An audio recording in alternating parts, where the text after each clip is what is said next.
What's up guys, YST here and welcome back to another Raid Shadow Legends video. And today we're going to be doing a guide on the amazing champion, which is Geomancer, the epic dwarf, who should be a legendary. Like, come on, this dude can take down practically every boss in this game, including the Demon Lord, which you're seeing behind me right now. Now, this team here, we're not going to be doing a guide on it, but I'll leave a video link in the description where it was actually my clan boss draft team that we did previously from the Deadwood Jedi challenge. And I thought it'd make for a fun intro, just so you guys can see how well that this champion can reflect in the Demon Lord clan boss. Now, we'll break down this kit in a second. Let's just go over to how much damage he done in a team like this. So in this team, he capped out at 45 million damage over the turns that we did.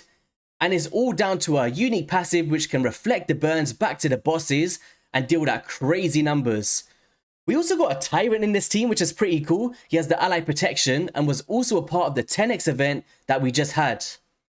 But yeah, let's take this off now. Just thought it would make for a good intro. Now, today we're going to be talking about a bunch of builds and ways that you may want to use your Geomancer and the places that most people kind of want him for and kind of showcase him in those realms. But before we get started, guys, let me know in the comment section how many of you have a Geomancer. I did a recent poll, I think it's at around 4,000 now in my community post, where I think 75% of the people that participated actually had a Geomancer, which kind of blew my mind, to be honest. But yeah, let's get into the video. And if you do enjoy the videos, make sure you drop a like and a subscription to see more videos like these. All right. So, Geomancer, where are you, dude? So, I'm going to basically break down the kit first, and then we'll talk about gearing and stuff. And then we'll go into a few other areas to showcase him. So, on his A1 ability here, with Tremor Staff, can attack all enemies and has a 40% chance of placing a 50% decreased accuracy debuff for 2 turns. Now, this is really good for both the Hydra boss, you talk about Bommel, and very unique situations where decreased accuracy is vital in these bosses. It's just really nice to have on an AoE skill for the A1. And I actually really liked using this in the Eternal Dragon as well. On the A2 with the Creeping Petrify, removes all buffs from a target enemy, then attacks them. This is really good for the Hydra in some scenarios when your buffs get stolen and you get that chance to come through and remove all of the buffs from the target enemy. Will also steal all buffs instead if the target is under a HP burn debuff placed by this champion, and reduces the cooldown of the Quicksand Grasp by 2 turns if the target is killed by this skill while under a HP burn. Now, this ability is actually really clutch. There's so many times where I take it off the Hydra heads and stops him from spreading it onto all of the other heads. And that's kind of one scenario, but there is loads of places, even in the Faction Wars, the Doom Tower. It's just a nice little A2 to have on this ability. Now, with the Quicksand Grasp, this is the one that everybody wants him for, which can fully deplete the target's turn meter and fills this champion's turn meter by the amount the target loses. Has a 100% chance once booked of placing a HP burn and a weakened debuff on the target for 3 turns. So when you talk about the Dark Fate, for instance, for the turn meter decrease, which is really nice, you can even use it in the Spider's Den if you just need a turn meter reduction champion, because he just places it because it's not a hit. Granted, you got enough accuracy to do so. Also in the Demon Lord clan boss, the Iron Twins, just every single boss, this dude just blows my mind. Then all of these abilities come in a full circle with the Stone Guard passive, which can decrease the damage all allies receive by 15%, so a full out damage mitigation, and deflects that damage onto each enemy under a HP burn debuff placed by this champion. If there are multiple champions on the team with this skill, only one will activate. And whenever this champion is attacked, deflects 30% of the damage instead, and when deflecting damage on each enemy hit, has a 30% chance of dealing additional damage equal to 3% of the target's max HP. Now, this is what makes him remarkable, and it's kind of the reason why everybody wants him, because he's reflecting some crazy numbers while they're under his burn. Also, the damage mitigation allowing you to survive longer in those battles, such as the Hydra boss. We've also got a 25% HP in all battles aura, which is actually a nice one. I'm a fan of all battles in this game. So alright, let's talk about the gearing process, masteries, and all you need to know. So let's start off with, do you know what? We're going to start off with my Iron Twins build. I'm only lucky enough to have 2. I actually did have around 3 or 4, but I don't know where, but I must have fed them at some point back in the day when he first came out. But I should have summoned over the 10x, but I do kind of think there's a 2x event coming up soon, so I'm just going to save my shards for that. So on this build here, this is Iron Twins only. That is it, nothing else. And basically we've gone for a reflex build for a 40% chance to reduce a random skill cooldown. And in this skill set here, I am only looking for speed, I am looking for accuracy, and I'm looking for sustainability. Now, you guys know on the Iron Twins Fortress, you need some crazy accuracy, unless you're running increased accuracy buffs, to place this consistently, which is why we have an accuracy chest plate. We've also got accuracy on the banner, defense and defense here as well. Overall stats, we have gone for sustainability. We've gone for 238 speed, but you want to aim for around 250 for the Iron Twins. But it works in my team, which I will show you today.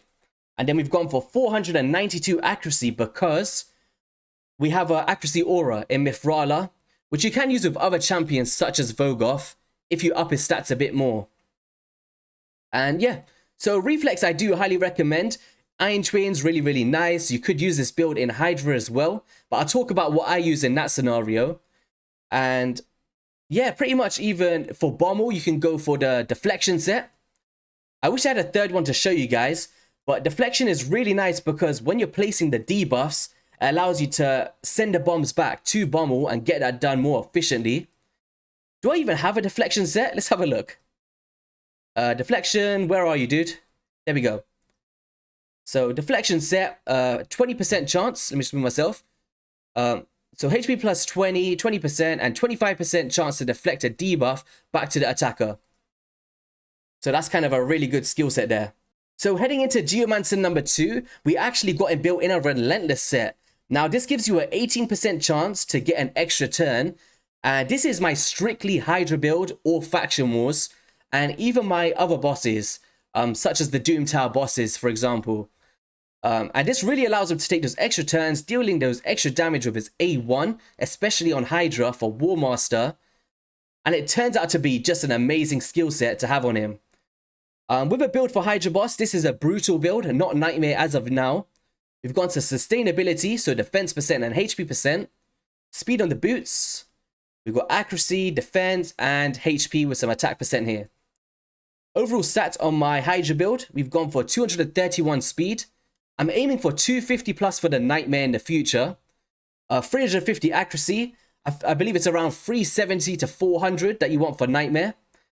Crit rate and crit damage, we are not caring about on our Geomancers. Just sustainability and the right accuracy stats with the speed. So heading into the masteries of my Hydra build, I've actually gone down to the War Master because it deals amazing damage and also with that A1 pairs really, really well against the 4 of the heads. And just trying to optimize the accuracy stats on the right hand side.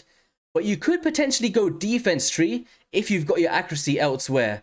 But I highly recommend the support tree on my particular build. Then on my Iron Twins build, on the masteries here, it's a bit different. So we've gone defensive tree and the support heading down to the Eagle Eye to reach the accuracy thresholds that we need to place those debuffs consistently. So that is my Geomancer builds and the ones that I recommend. So deflection, reflex, relentless. And if you don't have any of these gear sets, you could just go for perception, optimize his speed and his accuracy.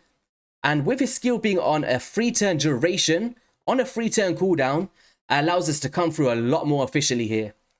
Compared to like the 2 turns you'll see on some other champions. But you guys, let me know in the comment section below, how do you run your Geomancers? And I may have skipped past one that you guys highly recommend. I think those are kind of the vital ones, and you can kind of work around that. Alright, so let's get into some showcases, the stuff you guys are here for. So we're going to start off here with the Iron Twins Fortress. And this is a team that I like to use.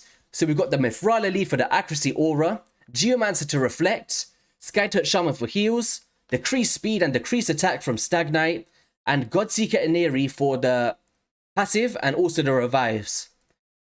So this is a full auto team. There is a guide on it on the channel if you guys do want to check it out. So here, we're going to do the burns there. And I want you guys to pay close attention to Geomancer with the reflex set. So when he takes his turns, you should be able to see that he is reducing cooldowns if the chance procs. So keeping this efficient here. Let's get those burns out again, Geo. There we go. Now, it might not proc a lot, but when it does, it definitely works out really nice. Because there's some affinities where you don't place the decreased speed. So there's the decreased cooldown there. And you can get yourself in a rhythm of the passive happening and your burn falls off because he removes all of his debuffs. And that allows you to come through, place the burns up again, and get back into that realm of reflecting the burns back. And as you guys see, the damage is next to none. It's crazy.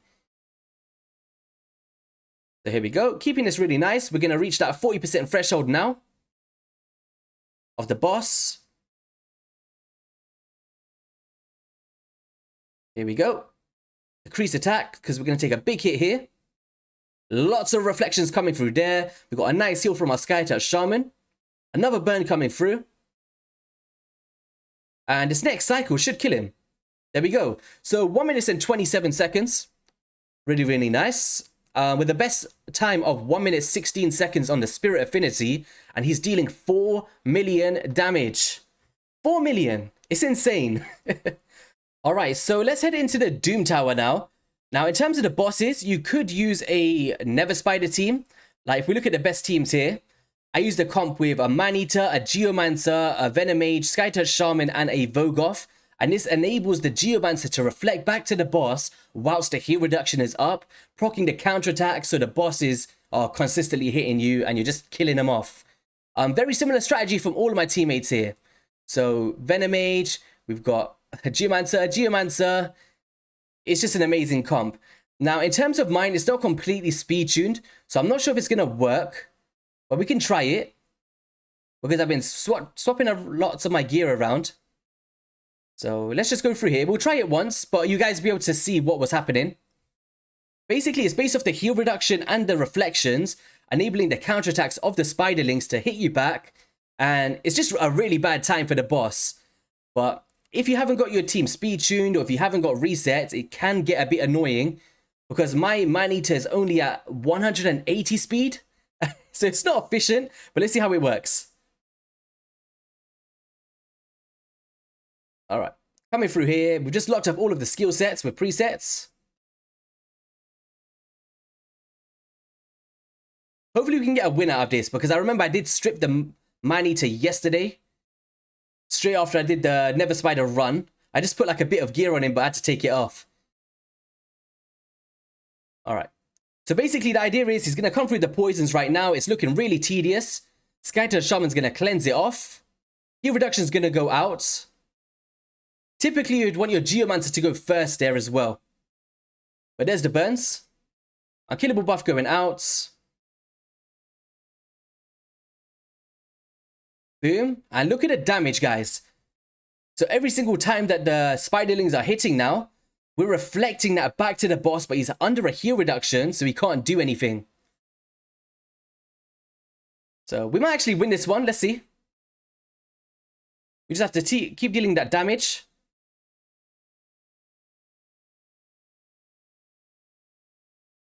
All right. So some of our allies are actually dying here. Oh, it looks like we are going to do it. Maybe? It's close. It's really close. All right, come on. Here we go. All right, there we go. We managed to do it in 39 turns. So, as you see here, 9 million damage from Geomancer based on a composition like this. So, really, really cool.